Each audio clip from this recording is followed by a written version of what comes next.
అందరికీ నమస్కారం.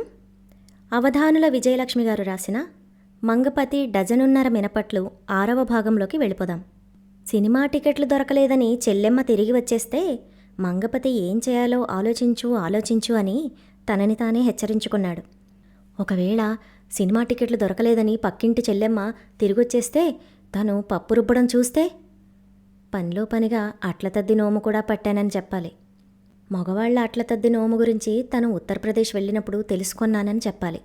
ఈ మగవాళ్ల అట్లతద్ది నోములో అట్లు అందరికీ పంచరని, చేసుకున్న వాళ్లే అన్నీ తినేయాలని చెప్పాలి. భలే ఉంది ఐడియా. మంగపతి, నీకు నువ్వే సాటి అనుకున్నాడు మనసులో. సాయంత్రం అయింది. మొగుడు పెళ్ళాలిద్దరూ సినిమాకి బయలుదేరారు. వాళ్ళు వీధి చివరిదాకా వెళ్లారో లేదో చూసి మరో పావుగంట ఆగి అప్పుడు సగం నానిన పప్పుల మూట తీసుకుని బయటికి వచ్చాడు మంగపతి. మూట సరిగ్గా కట్టాడో లేదో 4 సార్లు చూసుకున్నాడు. మూటని సైకిల్ హ్యాండిల్కి తగిలిస్తుంటే మనసు కులుక్కుమంది. అన్ని పప్పులని పారబోయవలసి వచ్చినందుకు. సైకిలుని తిన్నగా కాలువ వైపుకు నడిపాడు. ఒకవేళ సినిమా టికెట్లు దొరక్కపోయినా వాళ్ళిద్దరూ కంపుకొట్టే ఈ మురికి కాలువ వైపు షికారుగా రారని మంగపతి భరోసా. 3 వీధులు దాటాడు. 4వ వీధి దాటితే కాలువే. అప్పుడు ఎదురుపడ్డాడు హోమియోపతి హరనాథ్. 4 రోజుల క్రితం తనకు కడుపులో గ్యాస్ తగ్గడానికి హోమియో బిళ్లలు ఉచితంగా ఇచ్చారాయన. హలో సాబ్, ఇటెక్కడికి బయలుదేరారు? మరో వీధి దాటితే కాలువ తప్ప మరేం లేదు. అన్నట్లు అదేదో పౌడరు బోల్డ్ తినడం వల్ల మీకు కడుపు నొప్పి వచ్చింది కదా, ఇప్పుడు తగ్గిందా? పరామర్శించాడు. ఊర్లో అందరికీ నా కందిగుండగోలే. అది తిని నెల దాటినా సరే. మనసులోనే విసుక్కున్నాడు. చెల్లెమ్మని తప్పించుకున్నానని సరదా పడుతుంటే ఇప్పుడు ఈయన తగులుకున్నాడేంటి?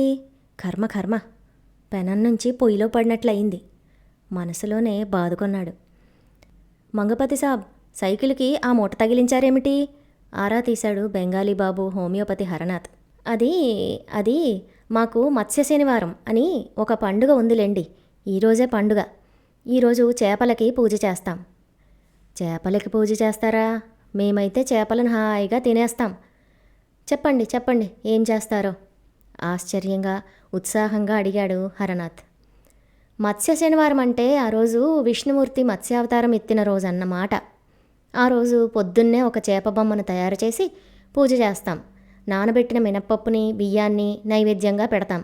సాయంత్రం అయ్యాక ఆ నానబెట్టిన వాటిని అన్ని కాలవల్లోనూ కొంచెం కొంచెం వేస్తాం. చేపలకి ఆహారంగా అన్నమాట. భలే ఉందండి ఈ పూజ. మీ పక్కింటి బెహన్జీకి చెప్పారా ఈ పూజ గురించి?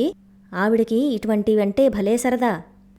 అసలు ఏమిటంటేనండి, ఈ పూజ చేస్తున్న విషయం ఆడవాళ్ళకి చెప్పకూడదు. వాళ్ళకి తెలియకుండా రహస్యంగా చెయ్యాలి. అందుకే చెప్పలేదు. ఓహో అలాగా, సర్లేండి, నేను చెప్పను. వెళ్ళండి, వెళ్ళి చేపలకు నైవేద్యం పెట్టండి అంటూ కదిలాడు హర్నాథ్. అమ్మయ్యా అంటూ నిట్టూరుస్తూ కాలం వైపు కదిలాడు మంగపతి. పావుగంట తర్వాత ఇంటికొచ్చేసరికి పక్కింటి తలుపు తీసి కనబడింది మంగపతికి. తీసి ఉన్న తలుపులోంచి లోపల కుర్చీలో కూర్చునున్న హరనాథ్ బాబు కూడా కనిపించాడు. గుండె గుబేల్మంది మంగపతికి.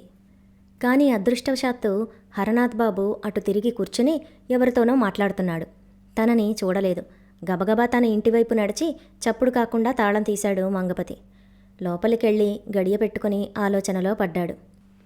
అయితే వీళ్లకి సినిమా టికెట్లు దొరకలేదన్నమాట. ఇంతకు మునుపు ప్లాన్ ప్రకారం అయితే మగాళ్ల అట్లతద్దినోము అన్న అబద్ధం ఆడదామనుకున్నాడు. ఇప్పుడు ఈ హరనాథ్ మహాశయుడొచ్చి ఆ ప్లాన్ అంతా పాడు చేశాడు. తను గొప్పగా మత్స్య శనివారం అంటూ ఏదేదో వాగాడు. పక్కింటి చెల్లెమ్మకు ఆ విషయం చెప్పొద్దని కూడా చెప్పాడు. తను చెప్పొద్దన్నాడని ఇతను పనిగట్టుకొచ్చి ఆవిడికి తన చేపల గురించి చెప్పేశాడేమో. మత్స్య పూజ, మగాళ్ల అట్లతద్దినోమా? ఇప్పుడు ఈ 2 అబద్ధాల్లో ఏదో ఒకదాన్ని ఎన్నుకోవాలి. క్విక్ ఏదో ఒకటి తొందరగా ఆలోచించు మంగపతి. అతనలా ఆలోచనలో ఉండగానే తలుపు దబదబా చప్పుడయింది.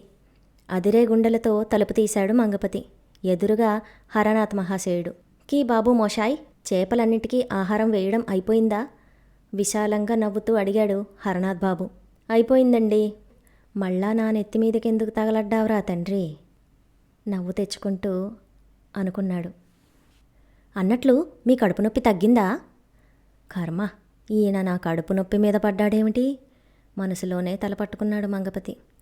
ఎప్పుడో 4 రోజుల క్రిందటి సంగతి కదండి, అప్పుడే తగ్గిపోయిందిగా. మరి నేనిచ్చిన హోమియోపతి మందా మజాకానా?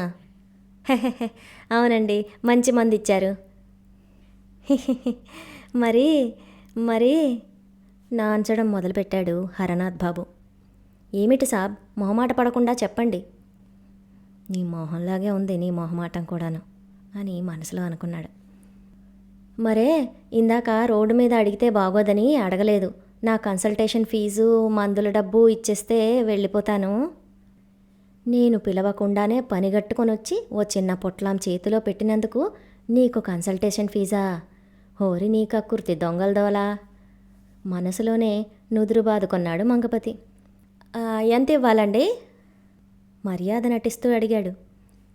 3 రూపాయల పావలా. 3 రూపాయలు నా ఫీజు, పావలా మందులకి. ఓర్నాయనో, 3 రూపాయల ఫీజా? ఆశకైనా అంతుండాలి మనసులోనే విసుక్కున్నాడు. ఇప్పటిదాకా పక్కింటి బెహన్జీతో మాట్లాడుతున్నాను. ఆవిడకి మీ మత్స్య పూజ గురించి చెప్పలేదులేండి అదోలా నవ్వుతూ అన్నాడు హరనాథ్ బాబు. అర్థమైపోయింది మంగపతికి. ఇతగాడు నన్ను బ్లాక్మెయిల్ చేస్తున్నాడన్నమాట. ఇప్పుడు అతను అడిగిన డబ్బు ఇవ్వకపోతే పక్కింటి చెల్లెమ్మకి తన మత్స్య పూజ గురించి చెప్పేస్తాడు. అమ్మో నాయనా, నువ్వు గుండెలు తీసిన బంటువి బెంగాలీ బాబు అని మనసులోనే గుండెలు బాదుకున్నాడు మంగపతి. మాట్లాడకుండా లోపలికెళ్ళి 3 రూపాయల పావలా తెచ్చి అతని చేతిలో పెట్టాడు. అవును, వాళ్ళిద్దరూ సాయంత్రం సినిమాకెళ్తామని నాకు చెప్పారు. టికెట్లు దొరక్క తిరిగి వచ్చేశారా? చాలా మామూలుగా అడిగినట్లు అడిగాడు. లేదు మోషాయ్, టికెట్లు దొరికాయట, కానీ హాలు దగ్గర కరెంటు పోయిందట. మరో గంట దాకా కరెంటు రాదని హాలు వాళ్ళు చెప్పారట. అప్పటిదాకా అక్కడ ఉక్కలో ఏం కూర్చుంటామని వీళ్ళు ఇంటికి వచ్చేశారట. ఇక ఇప్పుడు మళ్ళా బయలుదేరతారు. అమ్మయ్యా అనుకుంటూ తేలిగ్గా నిట్టూర్చాడు మంగపతి. హరనాథ్ బాబు వెళ్ళిపోగానే తలుపు ఓరగా తీసి ఉంచి తలుపు సందులోంచి బయటకు చూడసాగాడు. పక్కింటి చెల్లెమ్మ వాళ్ళాయన బయటికెళ్లే క్షణం కోసం ఎదురు చూస్తూ. 5 నిమిషాలు గడిచాయో లేదో సుడిగాల్లా బయటకొచ్చింది చెల్లెమ్మ. గేటు తీసుకుని బయటికెళ్లడానికి బదులు మంగపతి ఇంటివైపొచ్చి తలుపు దబదబా బాదింది. అదురుతున్న గుండెతో తలుపు తీశాడు మంగపతి.